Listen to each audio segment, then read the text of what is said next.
سورہ عنکبوت 29واں سورہ قرآن مجید کا، اور اس سورہ کا آغاز بسم اللہ الرحمن الرحیم الف لام میم احسب الناس ان یترکوا ان یقولوا آمنا وهم لا یفتنون۔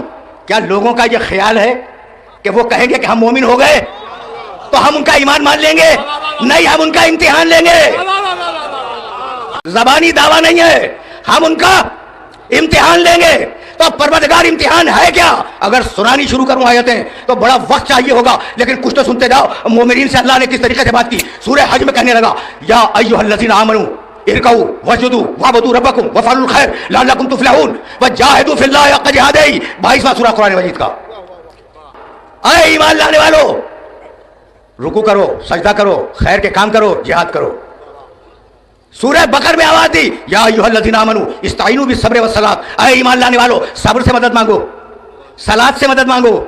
بھائی توجہ رہے، توجہ رہے۔ پھر سورہ بقرہ میں آواز دی یا ایھا الذین آمنوا کتب علیکم الصیام کما کتب علی الذین من قبلکم، ایمان لانے والو ہم نے روزے کو واجب کر دیا، روزہ رکھو۔ پھر آواز دی سورہ بقرہ میں یا ایھا الذین آمنوا کتب علیکم القصاص، ہم نے قصاص کو بھی واجب کر دیا۔ دیکھ رہے ہو نا، آگے بڑھتی جا رہی ہے بات، اور پروردگار صاحبان ایمان کو خطاب کر رہا ہے۔ بھائی بہت توجہ رکھنا، یا ایھا الذین آمنوا یا ایھا الذین آمنوا یا ایھا الذین آمنوا، اے ایمان لانے والو، اے ایمان لانے والو، اے ایمان لانے والو۔ اے کافروں پورے قرآن میں نہیں ہے، اے منافقوں پورے قرآن میں نہیں ہے، اے مسلمانوں پورے قرآن میں نہیں ہے۔ پڑھے لکھے لوگ تشریف فرما ہے، پڑھے لکھے لوگ تشریف فرمائے، بہت پڑھے لکھے شہر کا بہت پڑھا لکھا مجمع ہے۔ کوئی تو اٹھ کے اعتراض کرے کہ یا ایھا الکافرون نہیں ہے، اے کافروں نہیں، اللہ نے نہیں کہا قل یا ایھا الکافرون۔ حبیب تو بات کر،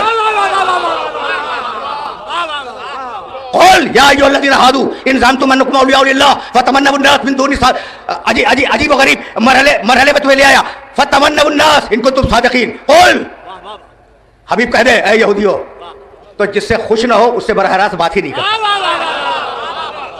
سمجھتے جا رہے ہو نا، جس سے خوش نہ ہو اس سے براہ راست بات نہیں کرتا۔ قل، حبیب تو بات کر، حبیب تو بات کر۔ تو پھر واپس چلو یا ایھا الذین آمنوا ادخلوا فی السلم کافۃ، اے ایمان لانے والو، اے ایمان لانے والو۔ پھر سورہ بقرہ، امن کے دائرے میں آ جاؤ، ایک دوسرے کے ساتھ مار کاٹ نہ کرو۔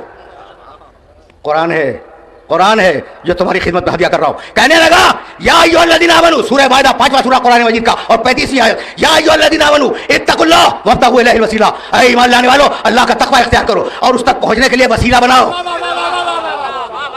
میں نے کیا ترجمہ کیا؟ اے ایمان لانے والو اللہ کا تقوی اختیار کرو اور وسیلہ بناؤ۔ میں نے یہ جملہ کہا کہ تمہارا امتحان تھا؟ نہیں، وسیلہ بناؤ نہیں، وابتغوا الیہ الوسیلہ، اس تک پہنچنے کے لیے وسیلہ تلاش کرو۔ تمہارا کام تلاش کرنا ہے، بنانا نہیں ہے۔ اس تک وسیلے کے بغیر نہیں پہنچو گے۔ تمہارا کام وسیلہ بنانا نہیں ہے، وسیلے کو تلاش کرنا ہے۔ تو گزارش یہی ہے دست بستہ کہ بھئی یا اللہ مدد کے ہم بھی ممکن نہیں ہے، لیکن کبھی کبھی اس آیت پہ بھی تو نگاہ ڈال لیا کرو۔ اسے سورہ مائدہ میں کہا یا ایھا الذین آمنوا، یا ایھا الذین آمنوا کی تکرار دیکھو، یا ایھا الذین آمنوا من یرتد منکم عن دین اللہ فسوف یأتی اللہ بقوم یحبهم ویحبونہ اعزۃ علی الکافرین اذلۃ علی المؤمنین لا یخافون لومۃ لائم۔ بھائی سننا، اے ایمان لانے والو، اگر تم میں سے کوئی مرتد ہو جائے تو ہو جائے، ہمیں فکر نہیں ہے۔ اگر قرآن نے کہا منافق ہے تو پھر ہے، اگر قرآن نے کہا کہ مومن ہے تو پھر ہے، اگر قرآن نے کہا کہ کوئی کافر ہے تو پھر ہے۔ قرآن مفروضوں پہ بات نہیں کرتا، قرآن کہہ رہا ہے اگر کوئی مرتد ہو جائے تو ہو جائے، ہمیں پرواہ نہیں ہے۔ تو کوئی نہ کوئی مرتد ہوا ہوگا نا۔ یہ میں نے پوری آیت تو نہیں پڑھی، واللہ واسع علیم آخری ٹکڑا چھوڑ دیا تھا، لیکن اس آیت کے ترجمے پہ ایک مرتبہ توجہ اور کر لو، پھر میں آگے بڑھوں گا۔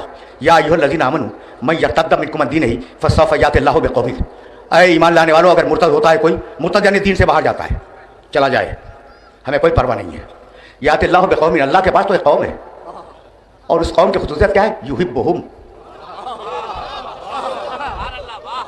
وہ اللہ اور رسول کو دوست رکھتا ہے، ویحبونہ، اور اللہ اور رسول اس سے دوست رکھتے ہیں۔ تو مرتد ہو جاؤ تو ہو جاؤ، ہمارے پاس تو ایسا ہے، مرتد ہو جاؤ۔ اب مجھے نہیں معلوم کہ کون ہے، یہ میرا مسئلہ بھی نہیں ہے کہ وہ مرتد کون ہے، لیکن ایک بات سمجھ میں آ گئی، اللہ کہتا ہے مرتد ہو جاؤ، ہمیں کوئی پرواہ نہیں ہے۔ ہمارے پاس ایک ایسا ہے جو ہمارا محب ہے، ہمارا محبوب ہے۔ اب اگر یہ محب اور محبوب سمجھ میں آ گیا تو مرتد بھی سمجھ میں آ جائے گا۔